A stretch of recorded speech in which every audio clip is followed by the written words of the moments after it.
watered down these measures too much. And at 9, it's World Mental Health Day. I want to hear your experiences of trying to access your local mental health services, and do you have any confidence that the new government will invest in mental health?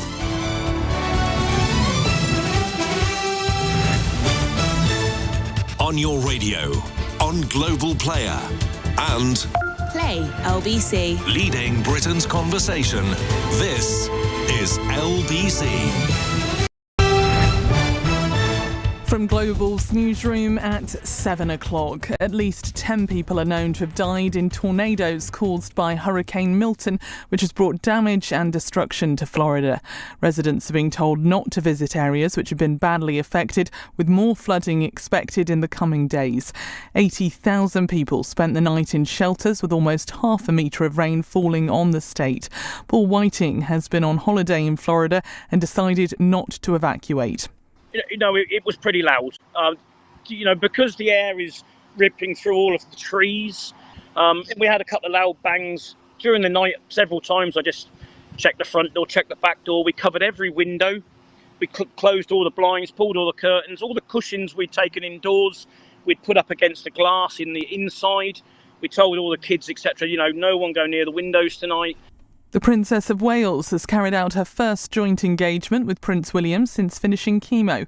The couple have been meeting the families of the 3 children killed in the Southport stabbings in July. LBC's Fraser Knight has more.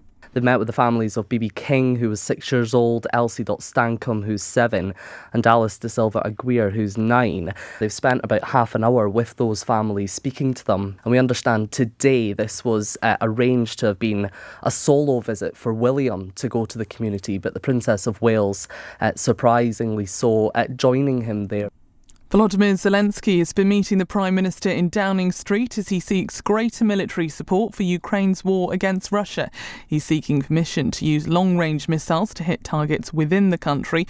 Former UK Ambassador to the UN, Sir Mark Lyle Grant, has told Andrew Marr Zelensky wants to hit ammunition dumps and supplies across the border. The British, the French, the Americans have provided such weaponry to him, but said you can only use it within Ukrainian territory. And that obviously is another example of the West sort of forcing Zelensky to fight with one hand behind his back. Downing Street insists no war has ever been won by a single weapon after being asked about whether Ukraine could fire British Storm Shadow missiles. The Employment Minister has told LBC better quality work will help people stay in jobs as the government introduces workers' rights reforms. Its bill clamps down on 0-hours contracts and offers stronger rights for flexible working and parental leave. But small businesses have raised concerns about rules which would allow people to claim unfair dismissal after just 1 year of service. Speaking on Tonight with Andrew Marr, Alison McGovern says the government wants to protect employees. Personally, I think the idea that the choice is unemployment or, work that is not good for people that's not the choice. Because often when you've got poor quality work, people move in and out of it very quickly, and that creates all kinds of social problems and challenges. So actually, having better quality work helps people stay in it for longer, and crucially, it helps improve our productivity. And the High Court has ruled calling a man bold can be considered sexual harassment. A judge claims using the word about a man could breach equality laws because it's inherently related to gender. It follows a lengthy legal case brought by electrician Tony Finn, who claimed he'd been sexually harassed by his boss during a heated row in 2019. LBC Business Update. With Who's Off, the easy way to manage staff leave and absence. IKEA has revealed sales in the UK have dropped nearly 7% to £2.3 billion in the last year as shoppers hold off buying big-ticket items. The Swedish homeware giant says the fall is partly driven by price reductions. In the city, the FTSE 100 has closed down 6 points at 82.37. The pound buys $1.30 and €1.19. LBC weather, showers for the north of Scotland tonight, dry and clear elsewhere and feeling chilly, lows of -1. Largely dry and bright tomorrow with sunny spells. Showers in northern Scotland will spread eastwards through the day, highs of 14 degrees. From Global's newsroom for LBC, I'm Amelia Cogs. This is LBC from Global, leading Britain's conversation with Iain Dale.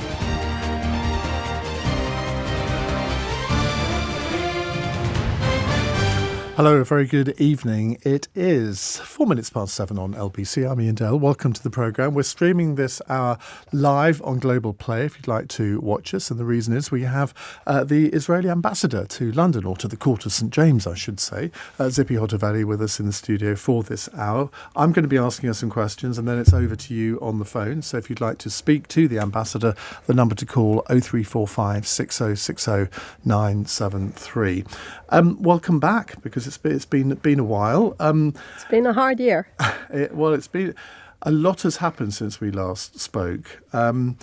Let's start off by reflecting on the fact that this week is the anniversary of the 7th of October attacks. Obviously, an emotional week for every Israeli. I suppose nobody could have predicted that a year on, what's happened has happened. But what are your reflections on this anniversary?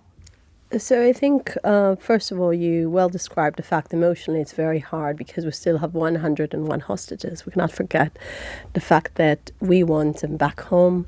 We are demanding from the international community to put pressure on Hamas to release these innocent people. And we feel like the war is not accomplished until all our hostages are back. So this is, I think, the first side of this equation. The second side, I think, is the fact that if you're asking me, is the Middle East nowadays is a better place or a worse place than it was at the 7th of October? I have a clear answer. The Middle East today is a better place than it was at the 7th of October. Because at the 7th of October, the proxies of Iran, both Hezbollah and Hamas, and later on the Houthis that joined to this circle of fire, they were certain that Israel is something that's very easy to defeat just by using all the ammunition they had, all the support they received from Iran, to brutally and barbarically kill innocent Jews and to horrify the country. And a year after, I can tell you the resilience of the Israeli people is incredible. People are willing to fight in all fronts to make sure terror organizations won't exist and won't threat on our people. And this is why I believe it's a better Middle East than it was a year ago. But the Middle East is on the brink of a regional war, isn't it? I mean, I don't think, whatever side you're on, whatever your views are, I think it's hard to deny that it could be just a few days, a few weeks from a brutal regional war, which could then expand into, people are saying, a world war. Now, living under the threat of that, I'm not sure how you can describe the Middle East as a better place than a year ago. Because we managed to hurt those terror organizations that were basically the way of Iran to operate in the region. Because what Iran wanted to do basically is to work through the proxies and to threaten Israel. And you know that Hezbollah is seriously damaged with its leadership being eliminated. We managed to take off 60% of the rocket arsenal and the missiles arsenal. And as you know, Hamas now is not functionally operating and running the Gaza Strip. And this is what we wanted.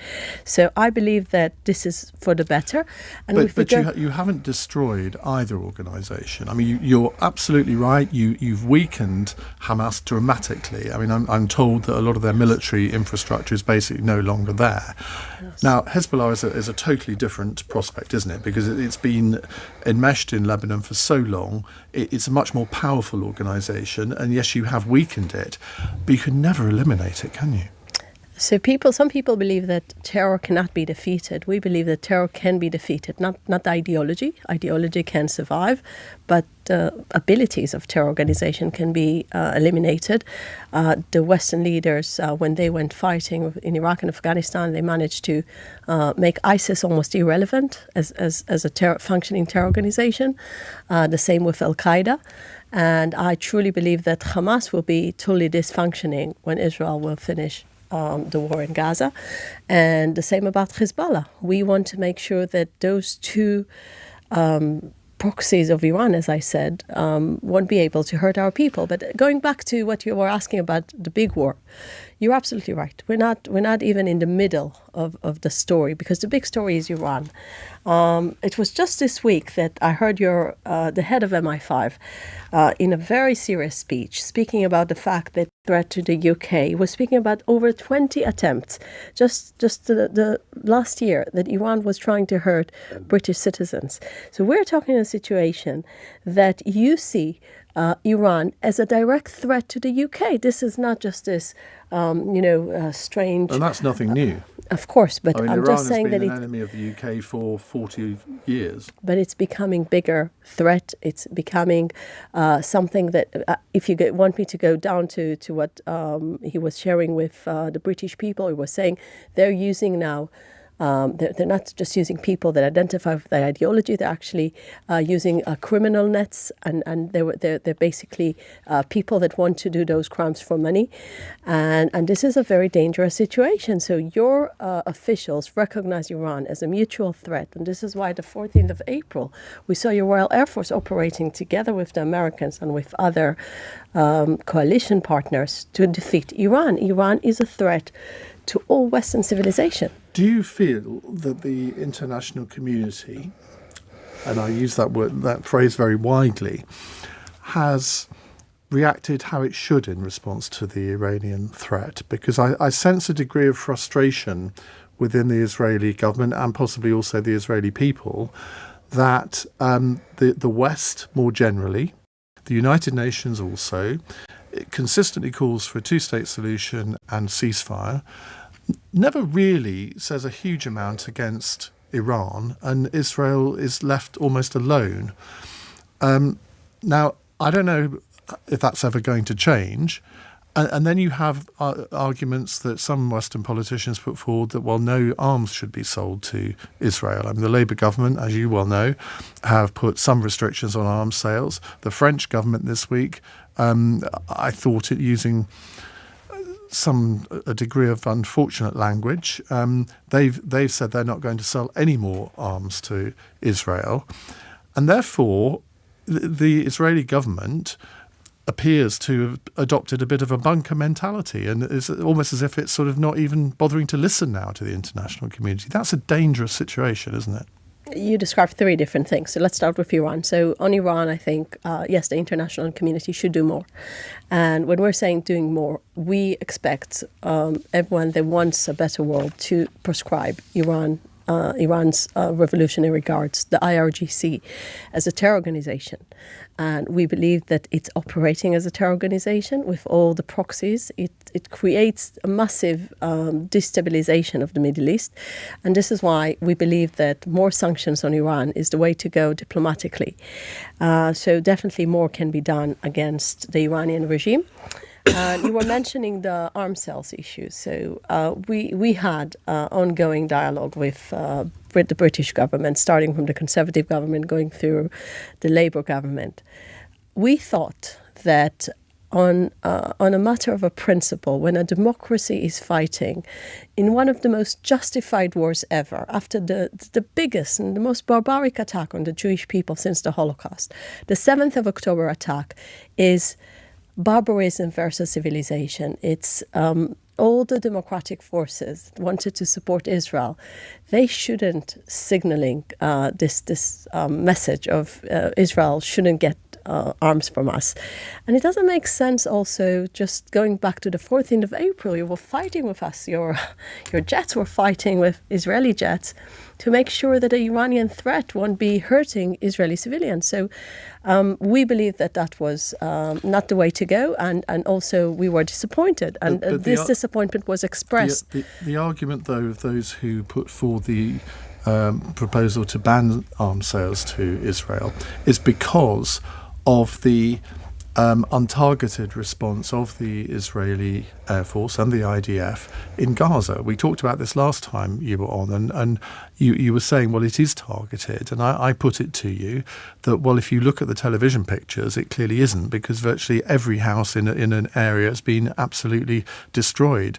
And your response was, well, what else can you do when a lot of these places are linked to the tunnels? But, I mean, 6 months on, or more than 6 months on now, there is virtually not an area of Gaza that hasn't been obliterated. And that's why people think that Israel has gone over the top. 41,000 people. I mean, we can debate the figures, but that's the figure that seems to be accepted. 41,000 people have been killed.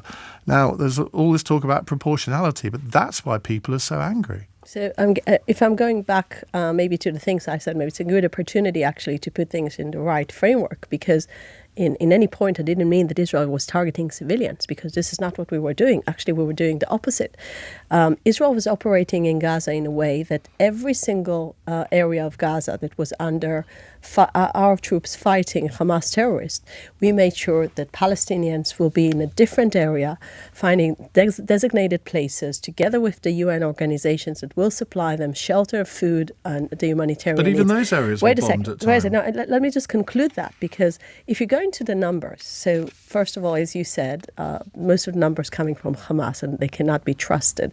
But even if you go to this number, no one has a doubt that most of the people that were killed were involved with terrorism. We killed 20,000 terrorists, according to the Israeli data. And we believe that some of the people that got killed were involved with terrorism. And unfortunately, a war is not a pleasant thing. So we didn't choose this war. At the 6th of October, there was a complete ceasefire, as you remember. Israelis lived their life peacefully. We wanted just to go to the synagogue to celebrate a Jewish holiday, and this barbaric attack happened. So you need to go back to the fact that Israel didn't choose this war.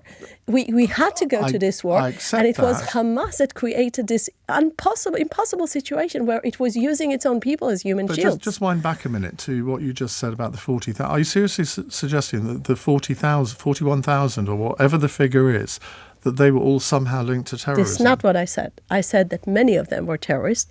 I said that 20,000, from the numbers we know, were part of Hamas military infrastructure. So we know they were terrorists for sure. When you are fighting such a populated area, you definitely don't get into... Israel got into the point where the ratio was 1-to-1. For every one terrorist, you get one civilian caught in a fire.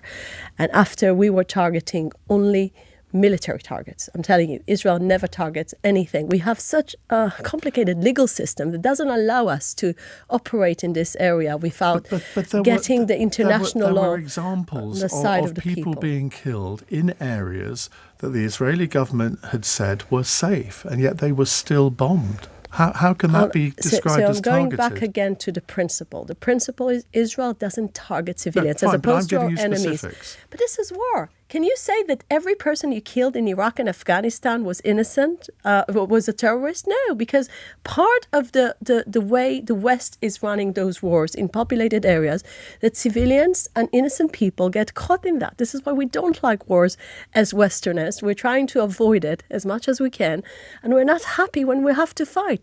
But radical ideologies need to be eradicated, and you know what? Gaza will have a better future without Hamas controlling its people.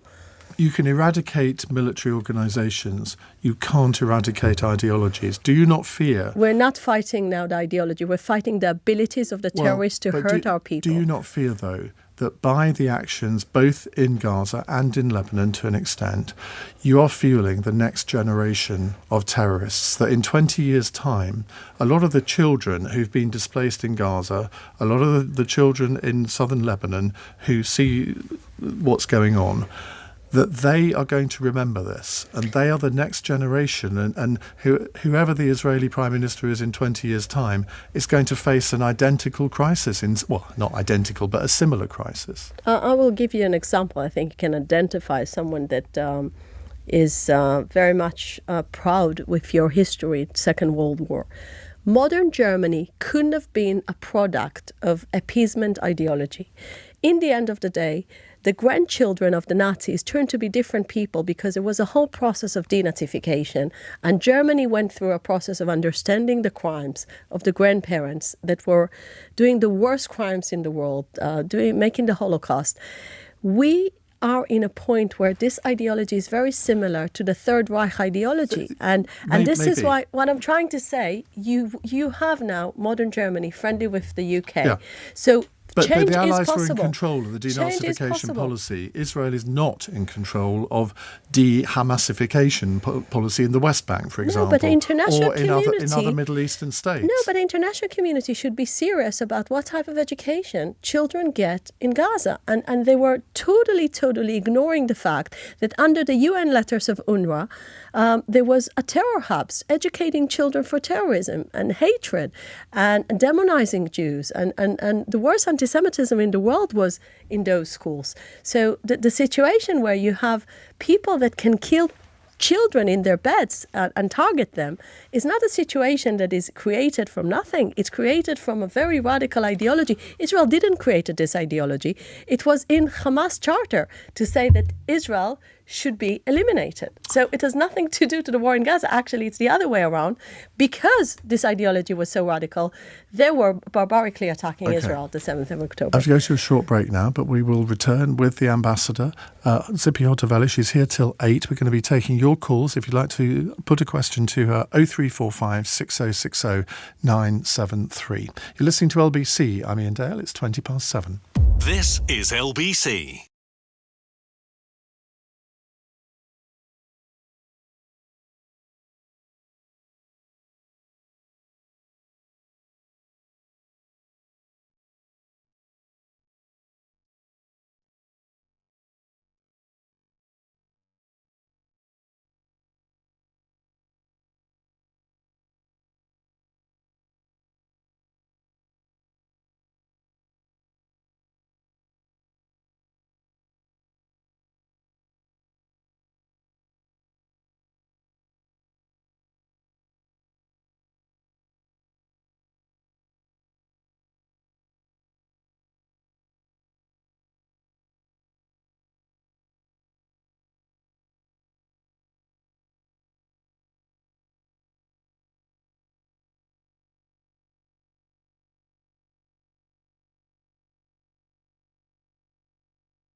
Iain Dale. Text 84850. This is LBC. 22 minutes past 7. You can watch us on Global Player because Tzipi Hotovely, the Israeli ambassador to the Court of St James, is with me in the studio. We are going to come to your call shortly. But first, Ambassador, do you accept that the approach that Israel has taken militarily in Gaza has been different to the approach taken in Lebanon against Hezbollah? Yes, definitely, because we're trying to achieve totally different things. What we're trying to achieve in Lebanon is a full implementation of UN Resolution 1701. 1701 was a UN resolution from 2006 that wanted to create a natural buffer between Israel and Israeli villages in the north and the ability of terrorists to invade Israel. And basically, the Litani River was supposed to be this natural buffer. And this UN resolution, unfortunately, was totally ignored in the last 18 years. And we don't want that to happen. We want to make sure that Hezbollah won't be close to our border. And just today, the IDF spokesperson was showing in a video that in a village in South Lebanon, you could find houses where you had all the equipment to create the type of invasion we've seen at the 7th of October, and even on a larger scale, because as you said, Hezbollah is a much more powerful terror organization. So Israel was supposed to basically exposing the people of the Galilee, the people of the northern cities, to this type of invasion that in the end of the day could have ended up in the same barbaric way. So we evacuated the people. 60,000 people lost their homes. Most of them don't have even a home to return because most of the houses are destroyed. I've seen... most of them are destroyed? Many of the houses in the northern border are destroyed. Most of them? I think many of the houses, yes. We've seen... you said most to begin with. So I want to be accurate. Many of the houses, after falling of over 10,000 rockets that Hezbollah fired on Israel since the 8th of October, the houses are destroyed. Those are ghost towns. 60,000 people lost the ability to live normally, a normal life. Children don't go to school. So this is a situation where no modern government can accept the idea that people cannot live safely in their homes. And this is why the Israeli government, after 11 months of giving diplomacy a chance, and believe me, we were patient. 11 months is a lot of time to wait. So now a year passed, and our message to the world is, please go ahead. If you want diplomacy to work, please, we're open-minded to that. But as long as diplomacy doesn't work, we have the obligation to stop the fire coming from Hezbollah and to make sure Hezbollah won't threaten on our people. And do you accept any of the criticism about the pager attack being dangerous to civilians? Because there were civilian injuries and deaths. The pagers were, I think, mostly owned by Hezbollah terrorists, so you can say it's targeted from that point of view. But there was a lot of criticism over that attack. Do you understand why? As you know, Israel never took responsibility on the pager attack. We do take responsibility on killing Hassan Nasrallah. I think it was a very important moment of fighting terrorism. But it couldn't have been anyone else. I don't understand why this reluctance to accept responsibility for it, because who else would it have been? Well, you can guess, but no, I can't. That's the point. So be creative. But I think in the end of the day, I can only, as a diplomat, refer to official actions of my country. Sure. And as you know, we are taking responsibility on making sure Hezbollah's leadership won't feel safe, that they will know that Israel can get them everywhere, just like we managed to hurt Ismail Haniyeh, who's the leader of Hamas, just like we managed to get to the bunker of Hassan Nasrallah, who was an archived terrorist in charge of killing hundreds of people around the world in different terror attacks, including Americans, including Jews around the world. So I'm just saying that Israel is now making sure that terror organizations won't feel comfortable on our border, on our doorstep. And I think it's a big lesson from the horrible attack. There are many Israelis who believe that the only way that Israel will ever be safe is for Iran's nuclear facilities to be eliminated. So given what Prime Minister Netanyahu has said, given his very tough approach towards Hezbollah, and I realise you're not in charge of the Israeli army or military, but, I mean, we've all got to see that an attack on the Iranian military facilities is more, I would say, is more likely than not. Now, that really, if that happened, and I realise I'm speculating here, but if that happened, I mean, that really could provoke a much wider international conflict, couldn't it? I mean, and that would be, and you can say, well, we're doing that out of self-defense because we believe that there are Iranian plans to use nuclear weapons against Israel, but that would be ratcheting this up beyond any expectation from October the 7th.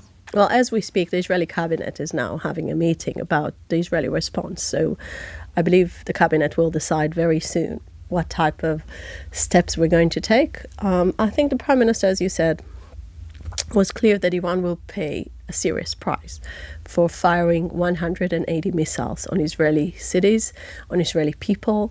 Those missiles, by the way, I don't know why people have this strange concept as if missiles don't kill. Missiles kill, and the only reason why we don't see thousands of Israelis get killed is because we have a very, very sophisticated and strong defense systems, and at the same time, very disciplined people that go into shelters, but you cannot live your life normally in a shelter.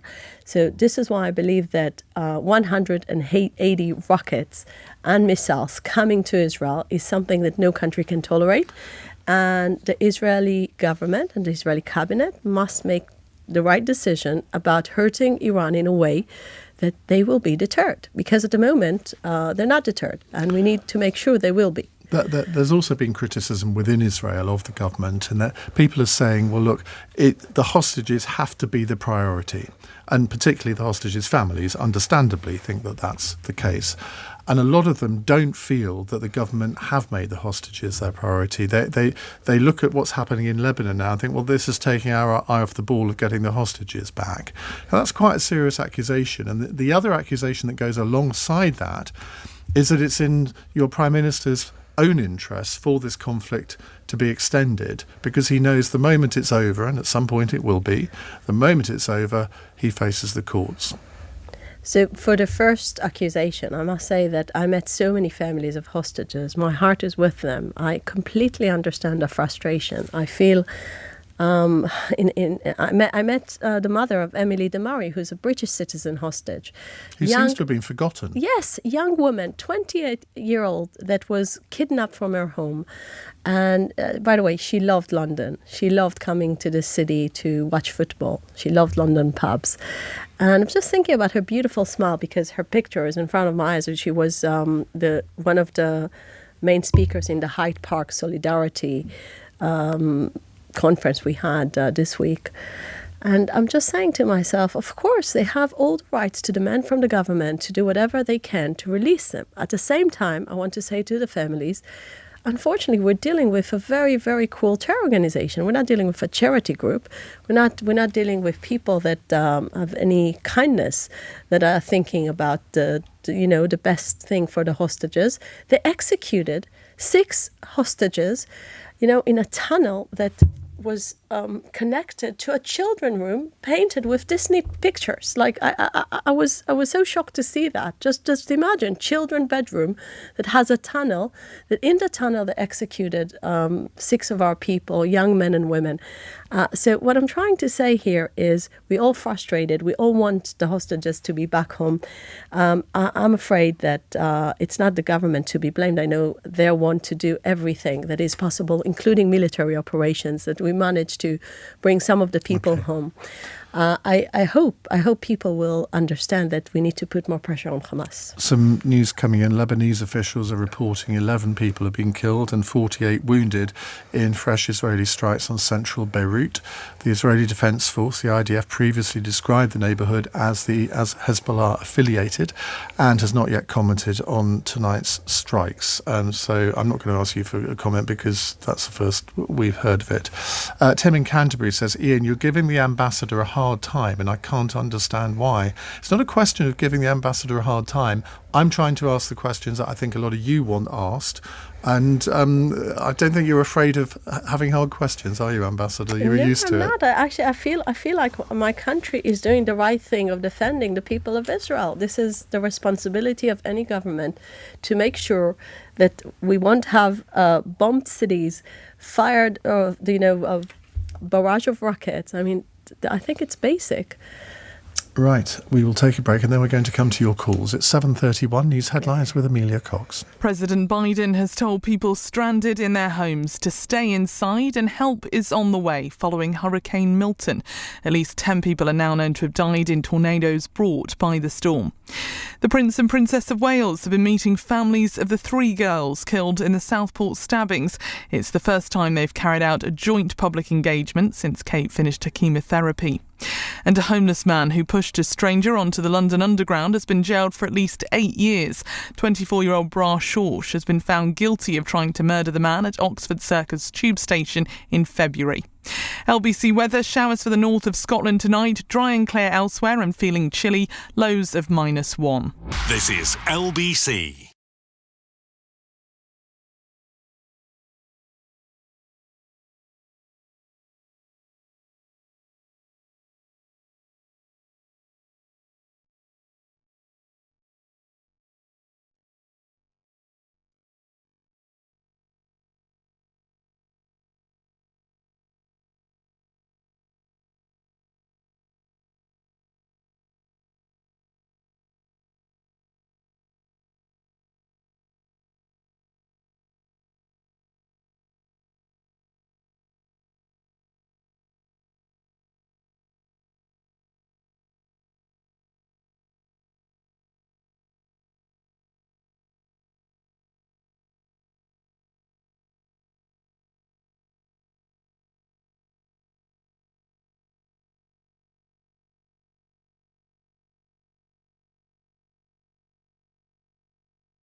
This is LBC with Iain Dale. Call 0345 6060 973. 7:34. Tzipi Hotovely, the Israeli ambassador to the UK, is with me, and she's about to take your calls. Hassan in Kensington has the first one. Hassan, hi.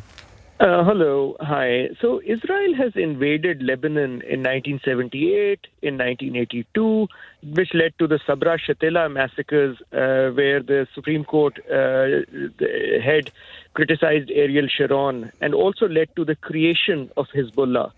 So I would love to know why she thinks this time will be any different or any better for the Lebanese people. Hassan, it's a very, very good question, because people are very frustrated when Israel needs to go again and again to the same places. Believe me, we didn't want this war. And if Hezbollah wouldn't have joined at the 8th of October, we probably didn't have this war. What Israel wants to achieve now is quite different, because we believe that in the end of the day, if we will have the Lebanon army and not Hezbollah involvement on our border, it will be better to the people of Israel in the north, so they won't be exposed to a terror threat coming from Radwan forces, who's the special unit of the guerrilla terror organization of Hezbollah. Just like the Hamas terrorists walked into the houses in the south, that was the same threat that was opposed on Israeli villages. So we want to make sure that our military activity will push Hezbollah beyond the Litani River, so the people of Israel won't be exposed to this type of invasion. This is what Israel wants to achieve. Hassan? Yeah, look, I think your previous invasions exaggerated the divisions in Lebanon. Hezbollah was created because of that, and Hezbollah got 20% of the vote in the last Lebanese elections, and your actions against them will lead to their eventual revival. You will not be able to defeat them. There will be something even worse that will come up, and that will give you another excuse in 10, 15 years to do another invasion, promising to fix it all over again. But Hassan, would you like to live next to a terrorist that is saying he wants to kill you? Would you like your government not to look after your security? You have consistently occupied and invaded your neighbors. You have been holding on to Lebanese land. You've been holding on to Palestinian land. You've been conducting ethnic cleansing by injecting settlers into West Bank. You are not at peace with your neighbors as long as you continue occupying their land. It's a very simple calculation. Hassan, I can tell you that it's a very false accusations. As you know, Israel has no interest to hold any part of Lebanon. This is why Israel made a withdrawal from Lebanon, just like we made a withdrawal in 2005 from the Gaza border. We went back to the international borderline. The problem was that it was Hezbollah that wasn't applying to the international law according to the UN resolution of 1701. It's clear that it's Israel is obligating to the international law, and it was actually the terror organizations that weren't obligating. Under that argument, you could have taken this action any time over the last 18 years. Well, obviously, Israel is not interested in war. This is the best proof that we are not interested in war. Unfortunately, we go into a war when we get to the point where enough is enough. Okay, Hassan, thank you. Mark's in Harrow. Hello, Mark. Oh, hi. Thank you, Ambassador, for coming on tonight's show. My question is quite straightforward. I'd just like to know whether you could answer why are journalists still excluded from the Gaza Strip? Many journalists want to visit the Gaza Strip. I believe very soon they will be able to do that. The reason we didn't allow just journalists to walk around the Gaza Strip is because we wanted to prevent situation where journalists get caught in a crossfire. This is something that can happen in a combat area. And we allowed many journalists to get into the Gaza Strip protected by our people, just so they won't, be in a risk to their lives. We care very much about freedom of press, and I believe after Israel will finish the military operation, whoever wants to go will go. Okay, Mark, thank you. A text question from Robert, who says reports of religious hate crimes rose by a quarter in the year leading up to March. A third of these offences were aimed at Jewish people. What can the ambassador do to help the UK's Jewish community? Well, anti-Semitism, hate crimes, those are things we have a consistent dialogue with the British government. I just met today Home Secretary Yvette Cooper. She came to the embassy to sign our condolences book. We were speaking also on the issue of anti-Semitism. We believe that anti-Semitism is a problem of a country. It's not a problem just to Israel, to the Jewish community. And we are sure, and we are 100% sure that this government is committed to fighting it. But I'm afraid everyone needs to be worried about the idea that so many radical signs are in the streets of London, like I love Hezbollah, I support the 7th of October massacre. Those are kind of things that are totally unacceptable, and I truly believe that we need to make sure that every Jew will live safely everywhere. A text question from Simon. Is a two-state solution desirable? I think peace is desirable. I think we all want to... That's not the answer to the question. I want to be very direct with the question. People are trapped into formula that Israel tried for 25 years, for generations. The result of that was unfortunately more radicalism on the Palestinian side. So we cannot just go back doing the same thing. I think it was Einstein that said that. If you repeat on the same action again and again and you think that a new result will come out of it, you're a total idiot. So we don't want to be in a situation where we don't address the issues. We need to build trust between our two people. We need to build true peace between our people. We need to make a lot of focus on educating the young generation, just like the Gulf countries. They change all the curriculum in their textbooks. They're teaching anti-Semitism. They're teaching about the Holocaust. They're making sure that Jews are not dehumanized. I think the way to go towards peace, and Israel loves the path of peace, and this is why we made peace with our neighbors, with Egypt, with Jordan, and we signed the Abraham Accords. The way to move forward is with having the right infrastructure. Okay, I want a straight answer from you with this. Do you think there should be a Palestinian state? Should the Jewish people have their own state in Israel? I have a good answer. If the Palestinian state will be Gaza, then the answer is you're expecting Israel to have the Third Reich next to a Jewish state. We don't want the Third Reich ideology. I didn't mention Gaza. You've thrown in something there. But Gaza was a place that they got to have free ruling of the Palestinian leadership. The result was genocidal ideology against the Jewish people. No one wants to have that.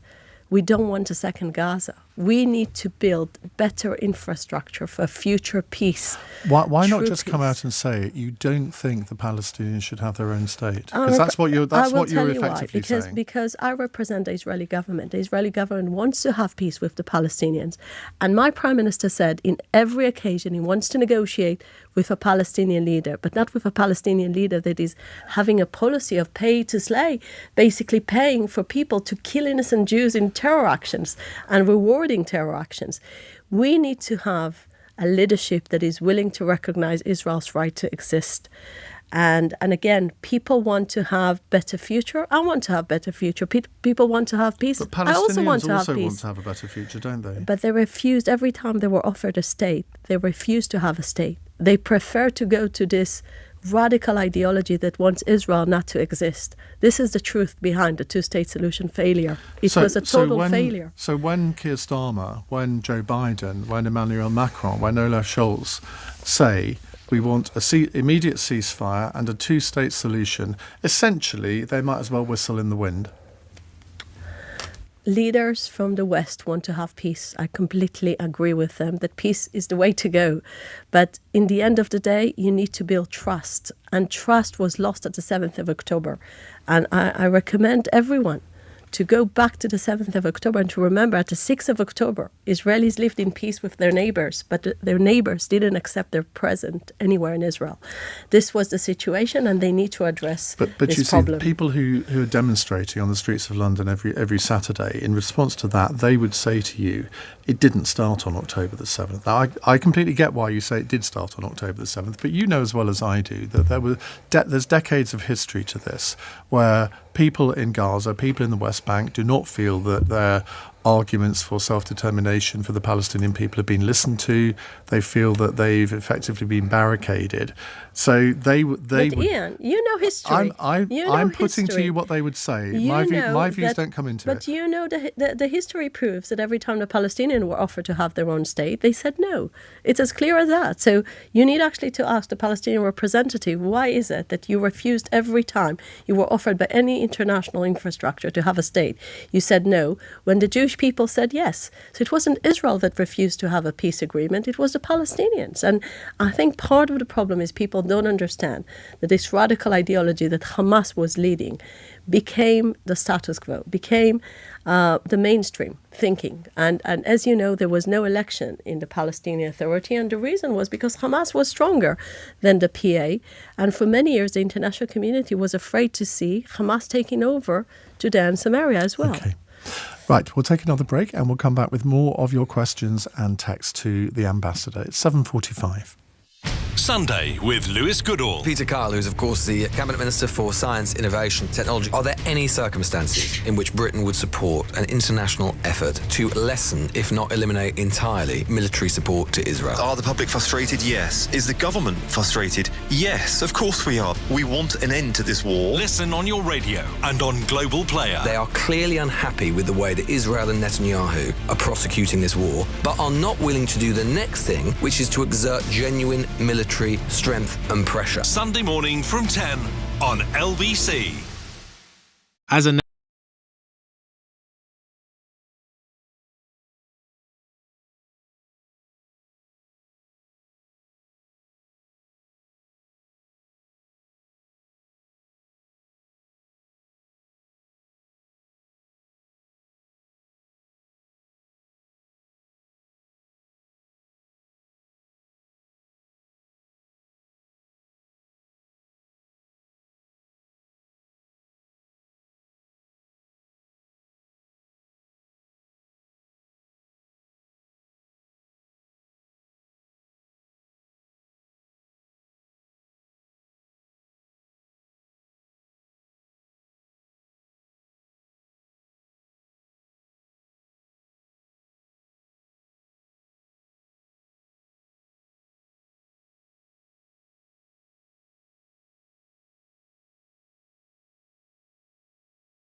Leading Britain's conversation. Iain Dale. Alexa, send a comment to LBC. 7:48. Just following up on what we were talking about before, Richard says, please ask the ambassador if there was no Hamas and a new Palestinian government wanted peace with Israel, would Israel allow a Palestinian state? Well, I think it's a theoretical question, and unfortunately the Palestinian Authority didn't condemn the 7th of October massacre. So we need to have a clear statement from the Palestinian leadership that they condemn terrorism, not rewarded, and at the same time they are interested to have peace negotiation with Israel. The last few years were years that the Palestinian leadership refused to have this type of negotiation. So just from knowing our history, we were always willing to negotiate on peace, and we will do that in the future with the right Palestinian leadership. Well, just on that, Thomas says, our Foreign Secretary, David Lammy, has met President Abbas. Should he be meeting senior Palestinian figures like that? Yes, of course, because I believe that the only way to move forward to peace is to make dramatic reforms with the way the Palestinian Authority is operating. And I do think British government can be helpful in that. When was the last time Mr. Netanyahu met President Abbas? I don't know, but I think he refused to meet him for ages. And another thing, he refused to meet other Israeli prime ministers like Naftali Bennett and Yair Lapid. They never met him, as far as I know, for a negotiation. I mean, there was no negotiation framework between any Israeli prime ministers in the last 4 years that I'm here, because the Palestinians were not interested. OK, let's go to Jay in Willesden. Hi, Jay. Hi, Ian. Thanks for taking my call, and good evening to you and the ambassador. So my question is that we all agree, the three of us would agree, that Israel has the right to self-defense and Hamas needs to be destroyed. I don't think there's any argument there. What I wanted to ask the ambassador, however, is, in very practical terms, and I think that's really important, the practical terms, what does the right to self-defense look like for the poor Palestinians in the West Bank who are daily being attacked, killed even, by violent extremist settlers sponsored by IDF soldiers? And Ian, you'll perhaps be familiar with the reports that your colleague Matt Fry has done on this for Channel 4 News. 2 reports over the last 12 months where he's interviewed IDF soldiers who readily admit and talk about the guilt that they feel for snipers taking pot shots at children in the West Bank, killing them. And indeed, Save the Children reported that 38 children were murdered by the Israeli settlers up to the period September 2023, so pre-7th of October, and not even in Gaza, in the West Bank. How are these Palestinians supposed to defend themselves when not only are the settlers attacking them, but IDF soldiers are actually watching on and encouraging them and egging them on, and even snipering kids with precision shots into their heads? Is that true? Those are very hard accusations that have no base as a matter of fact, because... Save the Children have reported it, have had Human Rights Watch, have had Amnesty International in their Crossing Thresholds report. There are multiple reports from multiple NGOs and Israeli soldiers admitting to it live on TV with Matt Fry, Iain Dale, colleague on Channel 4 News. I'm sure you're taking your information from sources you believe are reliable, but all I can tell you is lying? No, I want to tell you what I know. What I know is that in the West Bank, in Judea and Samaria, the way we call it, there has been increase of terrorism in Jenin. Jenin has become a huge terror hub. Our military was operating in Jenin to prevent terror attacks. We've seen so many terror attacks in the last year just because of the war. People forget we still get to have terrorists coming from Judea and Samaria and attacking our cities, and innocent people get killed from those terror attacks. So Israel is fighting those terror hubs, and unfortunately Abu Mazen is not capable to control. And in the end of the day, we are in a point where those terror hubs are threatening our people. I completely agree that if someone is committing a crime, he should be taken to court and pay the price for it, but definitely not familiar with any fact about killing children. No one is interested in killing innocent children. But it is a fact that there has been violence against Palestinians by illegal settlers around the West Bank. I accept the fact that we are a country that the rule of law is very important. So if anyone is committing any type of crime or violence, he'll be taken to the courts. So it's not like there is a Wild West over there. There is no Wild West. We have a country that the rule of law is important to us, and every person who's committing a crime is taken to the court. So I'm saying again, unfortunately, there is a lot of misinformation out there. People are trying to put blood labels on Israel, but I'm telling you, if there is one thing I can guarantee you, no Israelis with respect, Ambassador, are targeting children. Jay was quoting from different reports. He was quoting reports that my very respected colleague Matt Fry has done on the issue. Matt Fry is not somebody who invents things. He does not broadcast things that are untrue. And I think just to say, well, anybody who's committed an offence can be brought before the Israeli courts is a bit of a cop-out. No, it's not. Ian, may I come back in? No, Go because, on, one further the time, most Joe, important and then thing we'll have is, to move on. at the moment, we are making a debate about facts that I don't approve. I'm sorry, I don't approve because I'm not familiar with those facts. I'm willing to look into it, of course, but those are not facts that I ever was informed with, or it could have been big story in the Israeli news and in international media if that was the case, and it's not. Jay, final word from you. But again, very much. you cannot ignore the fact that we have a big terror problem on the Palestinian side. I don't deny that is at combating. all. Jay. Yeah, sorry, we all agree there's a terror problem, and I said that at the outset. Ian, can I just encourage all your listeners to watch the two reports from Matt Fry, Channel 4 News. You can watch them on YouTube. Can I encourage all your listeners to go to Save the Children, Amnesty International, Human Rights Watch, who have all reported this, for the ambassador to deny such a strong basis of evidence from so many credible organisations, All right. I think is just one final quote from Jason Lee, the country director for Save the Children. This is before 7th October. We're facing the deadliest year in the West Bank once again for several months of 2023 to go. This is an alarming trend. Okay. This year has been marked by an unprecedented use of force. Jay, you've had quite a long time. I have to move on, Jay. Sorry about that. Carl is in York. Hello, Carl. Hi, Ian. Thanks for having me on. I'd like to ask the ambassador to articulate the post-war plans for Gaza. How do you envisage the government running in Gaza? How do you plan on facilitating Gaza being rebuilt, etc.? And how do you think that will essentially enhance Israel's security? You're talking about the day after, basically, what is called the day after. Like, yeah, exactly, how will be the future?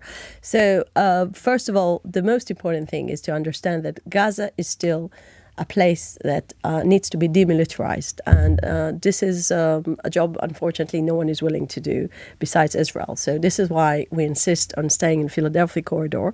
That is the place that most of the ammunition came from.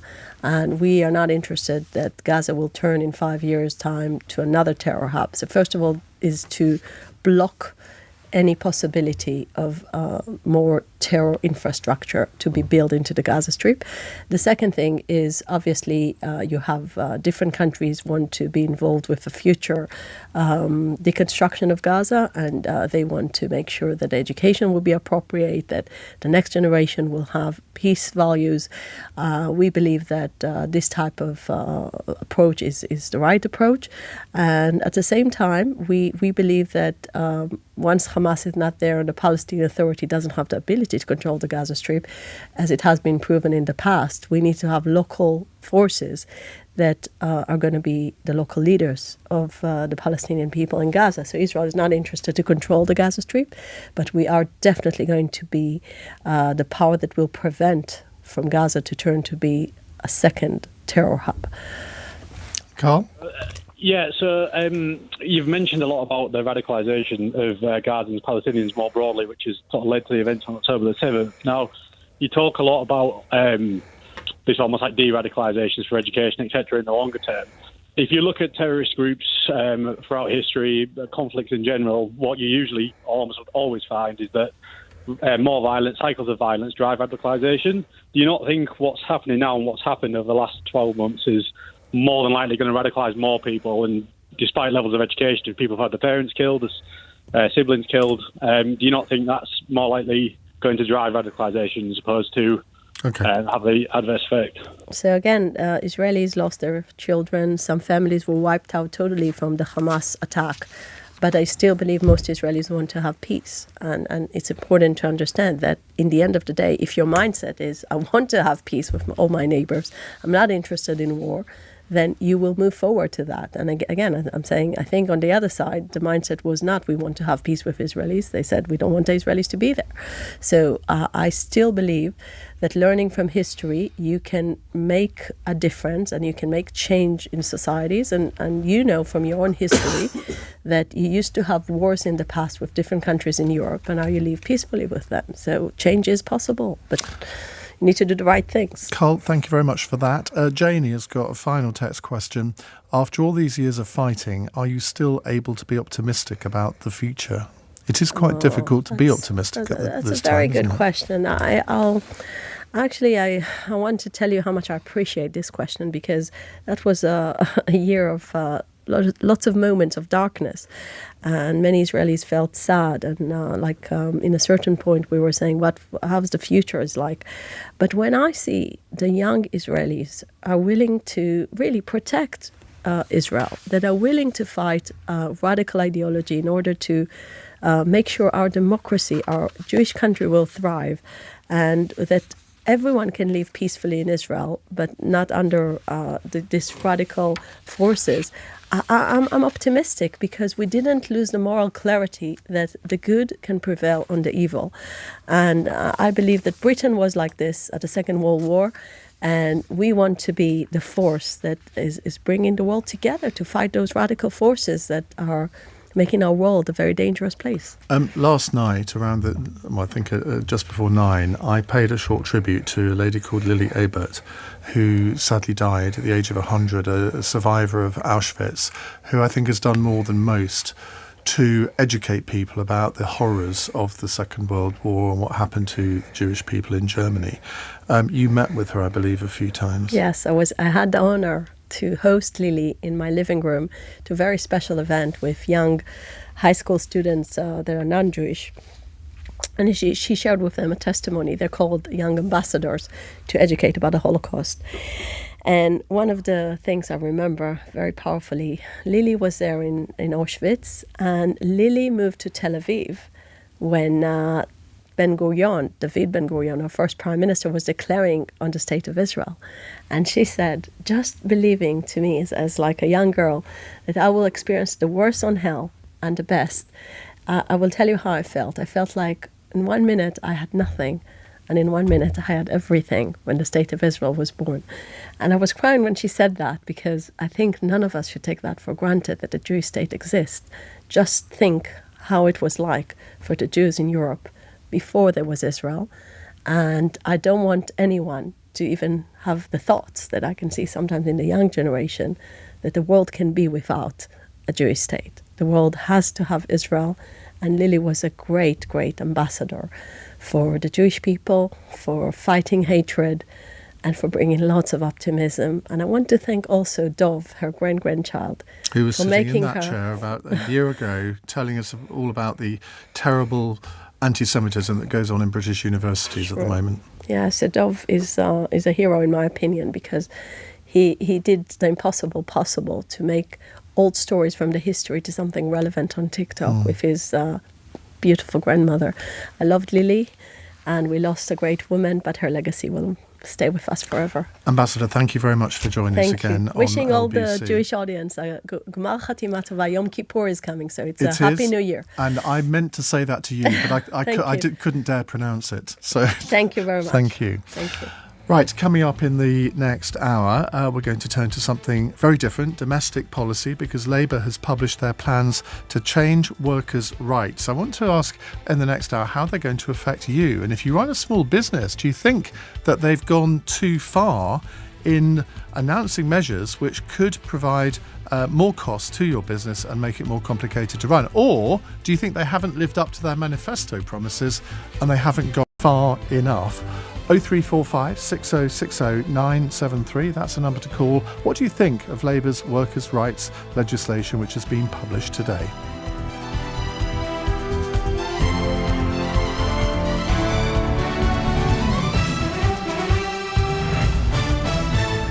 On your radio, on Global Player, and Play LBC. leading Britain's conversation. This is LBC.